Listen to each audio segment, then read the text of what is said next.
네, 8월 중순인데 마치 장마철처럼 연일 비가 오락가락 이어지고 있습니다. 이 비가 내리면서 폭염과 열대야도 사라졌는데요. 자세한 주말 날씨와 함께 이례적으로 비가 길게 이어지는 원인은 무엇인지 살펴보겠습니다.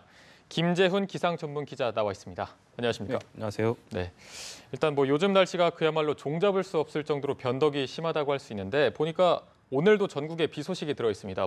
주말을 맞아서 나들이 가시는 분들도 있을 테고 막바지 피서 가는 분들도 있을 텐데 혹시 오늘 바깥 활동하기 불편할 정도로 비가 많이 오나요? 네, 요 며칠 계속해서 비가 산발적으로 이어지고 있습니다. 오늘도 전국적으로 비 예보가 들어 있는데요. 다만 종일 비가 내리는 것은 아니고 오후에 내륙을 중심으로 소나기가 한 차례 지날 것으로 예상이 되고 있습니다. 네. 예상되는 비의 양은 5에서 50mm 정도인데 소나기 특성상 비가 국지적으로 쏟아질 가능성이 있고 또 지역 간의 강수량 차이가 좀 크게 나겠습니다. 당연히 비가 내리지 않는 지역도 많을 것으로 보여지고 있습니다. 네. 따라서 오늘 외출하실 때는 갑작스러운 비에 대비할 수 있도록 우산 하나 챙겨 나가신다면 야외 활동하는데 큰 불편은 없을 것으로 보여지고요. 만약에 비가 좀 강하게 쏟아진다고 하더라도 한두 시간 정도만 실내에서 좀 비를 피한다면 크게 무리 없이 바깥 활동하는 데는 큰 지장이 없을 것으로 예상이 되고 있습니다. 다만 산간 계곡으로는 좀 주의를 할 필요가 있습니다. 아무리 소나기라 하더라도 산간 계곡 지역에서는 물이 순식간에 불어날 수가 있기 때문에 막바지 피서 떠나신 분들도 많으실 것 같은데 산간 계곡에서는 강한 비가 내린다면 좀 주의를 할 필요가 있겠습니다. 네.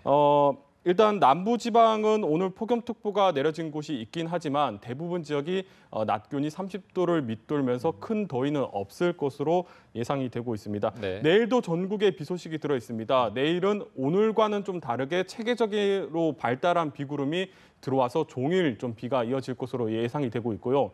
특히 서울과 경기 또 수도권 지역으로는 모레까지 한 120mm 이상의 많은 비가 좀 내릴 것으로 예보가 돼 있습니다. 따라서 내일 같은 경우는 좀 야외보다는 실내 위주로 계획을 세우시는 게 좋을 것 같습니다. 네. 요즘 내리는 비를 보면 이게 계속해서 오락가락 오다 보니까 장마가 계속 이어지고 있는 거 아니냐 이런 말도 나오고 있는데 8월 중순에 이렇게 비가 길게 이어지고 있는 게 상당히 이례적이라고요. 네, 벌써 일주일째 전국에서 비가 오락가락 이어지고 있습니다. 네. 8월이 원래 장마철 다음으로 비가 많이 내리는 시기이긴 한데 이렇게 일주일 내내 비가 오락가락 이어지는 것은 좀 상당히 이례적인 현상입니다. 이렇게 비가 길게 이어지는 것은 한반도 주변 공기 흐름이 지금 현재 정체돼 있기 때문인데요. 이 기류가 막힌다고 해서 이른바 블로킹 현상이라고 부르기도 합니다. 따라서 이 블로킹 현상 때문에 우리나라 상공으로 들어온 저기압이 기류가 막히면서 수일째 상공에서 머물면서 빙글빙글 돌면서 비구름이 만들어지고 또 연일 비가 내리고 있습니다. 사실 이 블로킹 현상은 우리나라뿐만 아니라 전 세계적으로 이상 기상 현상을 만드는 주된 원인이기도 합니다.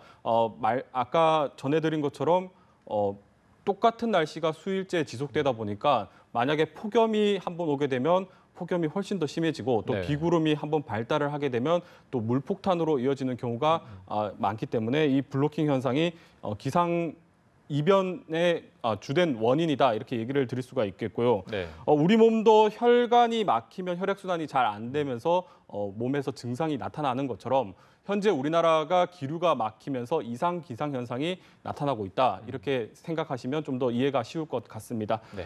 지금 현재 예측대로라면은 이 기류 정체는 다음 주 초반쯤에 좀 풀릴 것으로 전망이 되고 있습니다. 따라서 다음 주 화요일이나 수요일쯤에는 비구름이 좀 빠져나가면서 모처럼 파란 하늘을 볼 수 있을 것 같습니다. 일단 다음 주 초반까지는 비가 이어진다는 말씀을 해주셨는데 어쨌든 비가 내리면서 더위는 완전히 해소된 걸로 보입니다. 아침 저녁으로는 선선한 바람이 느껴지기도 하는데 그렇다면 이제 여름 더위는 끝났다고 봐도 되는 건지 한번 짚어주시죠.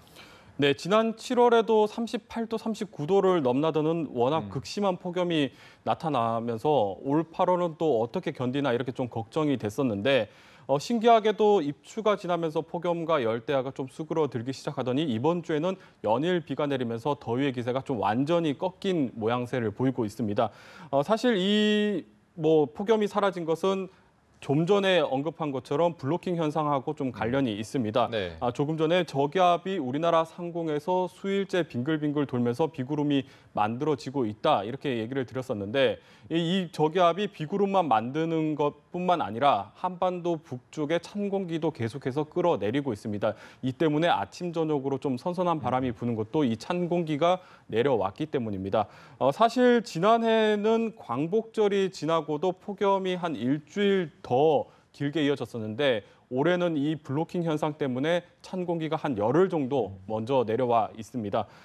일시적으로는 뭐 다음 주에 기류가 정체가 풀리면서 일시적으로는 남쪽에 따뜻한 공기가 한반도로 유입이 되면서 더위가 좀 찾아올 수는 있겠지만 당분간 뭐 지금 현재 북태평양 고기압의 위치나 뭐 세력을 봤을 때는 아주 큰 폭염으로 이어질 가능성은 좀 낮습니다. 따라서 올 여름에 폭염과 열대야는 한 고비를 넘겼다 이렇게 좀 예상을 할 수가 있는데요. 다만 최근 경향을 봤을 때 9월 초중반까지는 좀 늦더위가 이어지는 경향이 나타나고 있습니다. 네. 따라서 큰 폭염은 없겠지만, 뭐 큰 더위는 없겠지만 9월까지는 좀 예년보다는 기온이 높을 것이다. 뭐 이렇게 전망이 되고 있습니다. 네.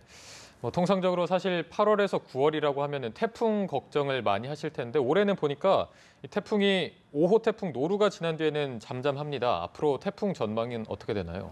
네, 사실 태풍 노루가 지나고 태풍이 뭐 하나가 더 발생을 하기는 했습니다. 뭐 지난주 제12호 태풍 반얀이 발생을 해서 이틀 전에 북서태평양에서 열대저압부로 약화가 됐고 지금 현재는 소멸 단계에 들어 있습니다. 네. 노루가 5호 태풍이었는데 왜 갑자기 12호 태풍이 됐나 이렇게 좀 생각하실 수도 있는데 5호 태풍 노루가 워낙에 장수한 태풍이다 보니까 그 사이에 태풍이 6개가 발생을 하고 소멸을 했던 것입니다. 네.